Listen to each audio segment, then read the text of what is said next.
mga hindi nakaka-appreciate ng sea salt dyan tulad ng isang amateur sa coffee. Tatry namin kung mabagsik talaga ang foam coffee. Sa Tarlac City. Hey. Best coffee. Okay. Anong naano mo dito? Yung sea salt or yung foam? Yung Foam? home signature. Best.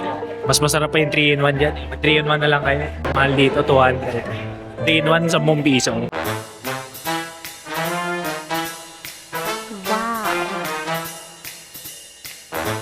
Ayun yung reaction ni Diego.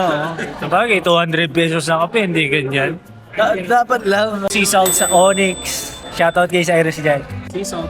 Nasa ang sea salt, parang kang nasa dagat. Medyo may pagka-alat taste siya, pero kape pa rin siya. Pero masarap guys yung foam signature. Palubat ka na ako. Sabi naman! Kita siya. Punta ko dito wala pa. Hella nice. So, nagpadala ko ng letter sa ano. Okay guys, so far, pasta, 10 out of 10. Coffee. Coffee, 11 out of 10. Okay. Creme brulee. Pwede na, 8 out of 10. Ito, foam, signature, 11 out of 10. Tapos yung salted, yun yung pinaka-di ko gusto dyan, 7. Okay na.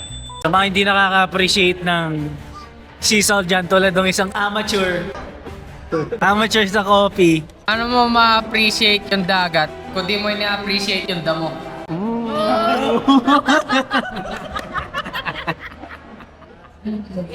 Ma-1 natin tong matcha croissant. Puro cream lang sa loob. Walang tinapay. Food is great. Bread is great. Coffee is great. Rice is great. Oh my God. Oo po. Tarlac brand. Oh, cotton camera. First sentence. Ram, ano comment mo, Ram? Is worth it siyang puntahan. Kasi guys, unlike sa mga other cafes na may price range rin na parang ganito, ano, worth it siya. 11 out of 10, man. Ang sarap guys. It's very good. Say hi to the vlog, Ori. Tara na guys, hindi na tayo guys. Yun na yan, di ko edit ko. Le, ano bang masasabi mo sa ating vlog ngayon? I don't know. It's random. Ha? It's random. Ay! Akala ko. Tinitignan ko nga eh. Tinitignan ko. Akala mo ito? Nasaan ba yung camera? Sabi ko. Hidden cam din. Sabi ko, it's random. Magbablog tayo. Mag-hello tayo sa vlog. Hello vlogs! Hi vlogs! Welcome to our guys.